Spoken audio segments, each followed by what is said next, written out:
Hello, everybody, and welcome back to the Data Playbook. It's week 16, and we have our Sunday games to go through after a couple Saturday games and Thursday night.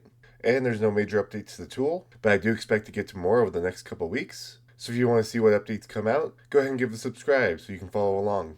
But other than that, let's get into our game data. For our next afternoon matchup, we have Jacksonville at Denver, where Denver is favored on the money line with a spread of 3.5 and a total line of 46.5. Flipped over for your team seasonal averages, you have a pretty good to average offense with Jacksonville with a scoring rate of 8, a passing rate of 16, a rushing rate of 16, and a tight end rate of 24. And defensively, it's pretty mixed with an allowed scoring rate of 10, allowed passing rate of 20, allowed rushing rate of 1, and allowed tight end rate of 23.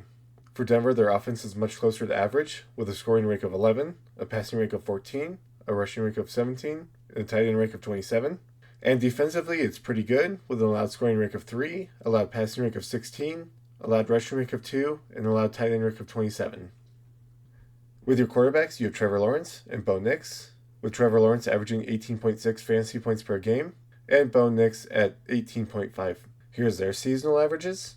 And looking at their turnovers, you have Lawrence with 11 passing interceptions this season, and 2 fumbles lost to sacks, as well as 1 rushing fumble. And then for Bo Nix, you have 9 interceptions, with 1 fumble lost due to sacks. To see how they impact the rushing game, you have Trevor Lawrence with 17.6% of the rushing carry share and 18.7% of the rushing yard share, and Bo Nix with 18% of the rushing carry share and about 16.8% of the rushing yard share. For your running backs, you have Travis Etienne and RJ Harvey, with Etienne averaging about 15.8 fantasy points per game and RJ Harvey about 11.5. Moving over with your seasonal averages, and taking a look at the turnovers, with Etienne having no turnovers this season, and RJ Harvey having 1 rushing fumble. And then for their share, you have Etienne with about 56.8% of the rushing carry share and 58.7% of the rushing yard share, with the next largest portions being Trevor Lawrence and the backup Tootin. With RJ Harvey, he's at 32% of the rushing carry share and 27.7% of the rushing yard share, and that's mostly because he's filling in for J.K. Dobbins, who has this much larger, almost half portion. And then the next largest portion goes to Bo Nix here. For your receivers, you have Brian Thomas and Cortland Sutton, with Thomas averaging about 10.8 fantasy points per game, and Sutton averaging about 13.5. Flipping over for their seasonal averages, and with no turnovers, go ahead and pause the video if you want to look through this in more detail, but I'll move into the charts now, where you have Brian Thomas at 16.4% of the target share, and 17.6% of the receiving yard share, which isn't quite the largest on the team, but appears to be the second largest.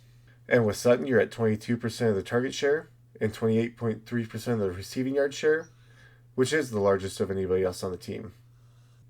For your number 2 receivers, you have Jacoby Myers and Troy Franklin, with Myers averaging 11.5 fantasy points per game, and Franklin averaging about 11.5. Once again, flipping over their averages, and the only turnover between the 2 receivers comes from Troy Franklin, with 1 receiving fumble.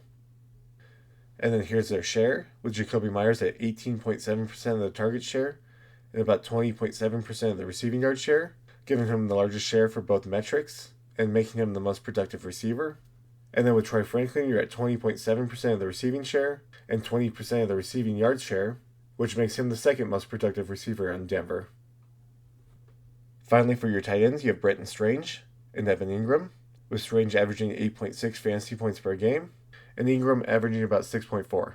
With their season averages and no turnovers, we'll just move over to the charts, where you have Strange at about 9% of the target share and 11.6% of the receiving yard share, and Evan Ingram at 14.1% of the target share and 11.5% of the receiving yard share.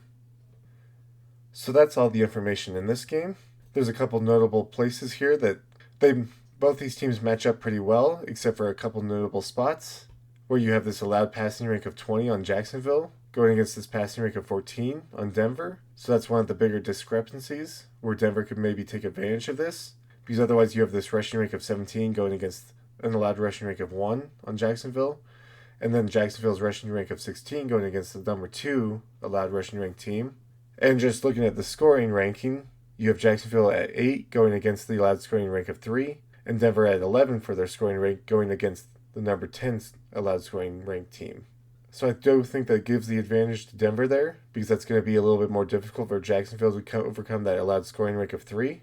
Denver just needs to use their passing rank, I think, here in order to take advantage of Jacksonville, because otherwise it looks like both rushing games are going to get shut down pretty well. But you never know how things will work out, because if Jacksonville really shuts things down and can manage to score, then they will take this game. So we'll just see how it all turns out.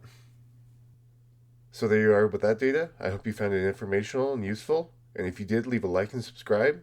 And leave a comment on what else you'd want to see in the future. But other than that, thank you so much for watching. And I'll see you for the next game.